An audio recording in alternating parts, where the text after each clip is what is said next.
Hello and welcome to Eye on Africa. I'm Clarisse Fortuné. Our top stories. Historic trial in Uganda. A child soldier turned commander in the Lord's Resistance Army faces justice. Thomas Kwoyelo is the first LRA commander to be tried by Ugandan court.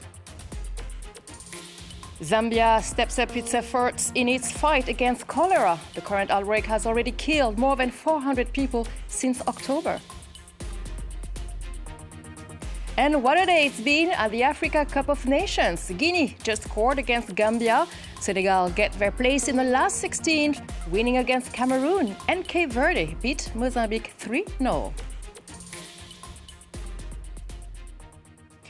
He's the first LRA commander to be tried by Ugandan court. After spending 14 years in the prison, Thomas Kwoyelo, a former child soldier turned commander of the Lord's Resistance Army, had his first day in court. He's facing 93 charges, including murder, rape, and the recruitment of child soldiers. Clément Diroma has more. This Friday, Thomas Kwoyelo becomes the first commander of the Lord's Resistance Army to be tried in Uganda after his capture in 2009 in the DR Congo. The LRA operated in northern Uganda in the 90s and 2000s, then was pushed into neighboring DRC and finally into the Central African Republic. Its founder, the infamous Joseph Kony, has still not been found to this day. The LRA is known for its violent methods. It is attributed with several massacres, including the killing of 320 civilians in the DRC in 2009. The group is accused by the UN of abducting 25,000 children to become soldiers or sex slaves. Thousands of former group members have been granted amnesty under a controversial Ugandan law after renouncing the rebel group. Thomas Kwoyelo spent 14 years in detention before this trial finally started. The accused has gathered 53 witnesses to defend him before the judges. Human Rights Watch had criticized the delays in this case, denouncing a lack of accountability. And Burkina Faso announced a coup attempt has been foiled and alleged coup plotters arrested. The government spokesperson said the coup was due to take place on January 14th. He accused military officers, some retired, some active, as well as civilians, of conspiring to destabilize the institution. It is the fourth coup attempt, according to authorities, since Captain Ibrahim Traoré took power by force in September 2022. Zambia is still reeling from a major cholera outbreak that has killed more than 400 people since October. The disease, which is also present in neighboring Malawi, Mozambique, and Zimbabwe, has infected over 200,000 people and killed more than 3,000 in southern Africa in the past year. Laurent Berstecher has more. Like many Zambians, Sandra Niendwa used to drink unfiltered water on a daily basis. That was until the young woman, her children, and even her grandmother all got infected with cholera last year. Sandra was lucky to survive and says her ordeal acted as a wake-up call. I didn't think I would come back alive. It was very bad. We didn't know there was an outbreak of the disease, but now we know. We never used to chlorinate our water. We're just drinking it directly from the tank. Sandra now makes sure to chlorinate and boil water before drinking it, and even adds a rehydration solution to help her family get better. Her case is far from unique. More than 10,000 Zambians have been infected since the start of the outbreak in October. Caused by a bacteria found in contaminated food or water, cholera can spread rapidly in crowded environments. And while it can be easily treated, it can also be deadly if left unchecked. Cholera is all about rehydration. Patients are losing a lot of fluid, be it by vomiting or via their loose stools. So what we need urgently is the rehydration fluids and also the antibiotics. Zambian authorities recently stepped up their cholera response by setting up a makeshift treatment center in Lusaka, providing clean water to affected communities, and launching a mass vaccination drive for children. There are new allegations of major human rights violations being committed at the Monte pineapple farm in Kenya. A report describes a conflict between pineapple thieves and the company's security staff. Last year, the British paper The Guardian and the Bureau of Investigative Journalism had already published allegations of violence and death at the hands of security guard. Olivia Bizot covers the story. If you were to go to a supermarket right now, chances are you'll find Del Monte tinned pineapple. The Kenyan food giant is giant. It produces pineapples on a massive scale and then sells them around the world. But the huge farm has also become the target for theft by locals. And increasingly, security forces employed by Del Monte are using violence against these pineapple thieves.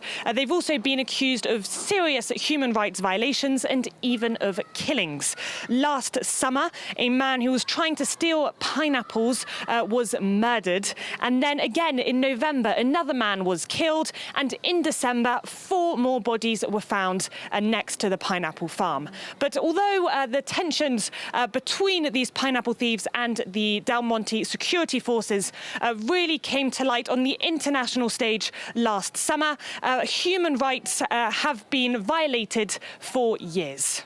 The violations we see now spreading across the host communities are not new. They are systemic, wide-ranging, and spreading over 15 to 20 years. I think the killings now have been more widely publicized. We have a lot of young men being killed in Del Monte. So initially we have seen a drop in the cases being reported. Unfortunately, we are back in the era where violations are happening. 2 British supermarkets have now removed all of Del Monte's products from their shelves. And many more have called on the farm to conduct a thorough investigation into the recent killings. The recent report by the social auditor Partner Africa has also called on Del Monte to, and I quote, immediately provide remediation to those whose rights have been violated. It also recommends that the company sets out an immediate human rights action plan.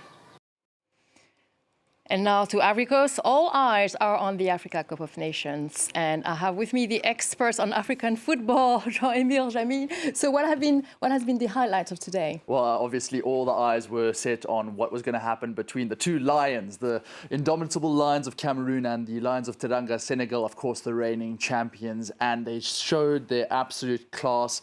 Aliou Cissé's men just steamrolling past their opponents, the 3-1 goals from Ismaila Sarr. And then it was, of course, Habib Diallo and Sadio Mane finally getting past goalkeeper Andre Onana in goal. He's back in the team after missing out their first clash, the Manchester United goalkeeper, but he couldn't prevent the goals. And that meant that Rigobert Song's men crashed to a 3-1 loss. And it's all to play for, of course, then in the last match, because they have to beat Gambia by a significant scoreline if they hope to progress. Senegal playing Guinea in that final match of Group C. A very tough encounter for Guinea, but they will certainly be hoping that Senegal takes it a little bit easier, of course, playing that match against Gambia as well in Group C. So a really mouth-watering prospect it was. Ultimately, the Lions of Teranga showing why they are certainly one of the big favourites to go and possibly retain that trophy, which they won for the first time back in 2022. And of course, this all follows that first match of the day, Cape Verde, the first team to go through to the knockout stages of this African Cup of Nations. A very convincing 3-0 win against Mozambique. Bobista's team are just going from strength to strength. Bebe, the former Manchester United player, scoring a 40-yard free kick. That was before Ryan Mendes. He was man of the match in this particular game. He got their second. And then Kevin Pina with possibly the goal of the tournament so far, rounding off the scoring and showing just why they are one of the hot prospects, the dark horses, if you will, of this tournament in the Ivory Coast. Of course, a lot of football to still be played. Jean-Emile, we're almost a week in the competition. So for you, what have been the highlights for this week? Certainly, you have to look at that Egypt-Ghana game from Thursday, which was absolute chaos. So we saw Mohamed Salah going off with injury, but then there were 3 goals scored in 5 minutes. Mohamed Kudus showing why he is such a fantastic player and getting Ghana 2-1 up before Egypt equalised. Hapless defending, but it's just so exciting. We saw a hat-trick from Equatorial Guinea's Emilio Nsue. That was in the match against Guinea-Bissau, a 4-2 win. So it was fantastic because he's a 34-year-old striker and normally playing as a right back, but now all of a sudden he scores a hat-trick. on the continental stage. You've got Ivory Coast losing to Nigeria, and lots of shocks. Of course, Cape Verde in that first match beating Ghana 2-1. You could say that was a shock just based on history. Ghana has won the African Cup of Nations 4 times. But looking at the way that the teams are playing in Cape Verde, just how amazingly structured they are, it really wasn't a shock if you look at it that way. So much in terms of the big teams losing out. Tunisia falling to the hands of Namibia. That was the first match Namibia has ever won at the African Cup of Nations. South Africa also losing to Mali, who may... I was going to say, are you not talking about South Africa? Rather not based on that first game, but certainly, you know, they hope to recover against Namibia. Mali playing Tunisia as well in Group D. Group E rather. That's coming up on Saturday. Angola will be facing Mauritania, who hope to get their first win. And then Algeria want to make amends for a very poor outcome last AFCON. They are taking on the team of Guinea-Bissau, Burkina Faso rather. So it's going to be just all to play for, and that's why we love this competition. So I have one question for you. So if there's one game I can't miss next week, or 1 or 2 games, which would be? I think just every single one is going to be... I can't even pinpoint it. Just go watch them all. And also a special mention for Guinea, who did beat Gambia to go up to 4 points in Group C. So in Group D. So that's now putting them just behind Senegal. So a fantastic result for the Elephants as well. So you're right. I'll be watching all the games next week just to make up for it. Thank you very much. And also just to remind our viewers, Jamie, you will continue to follow the latest, and you'll see you again in a moment for an AFCON special. Thank you very much. Well, that's it for this edition. Thank you for watching.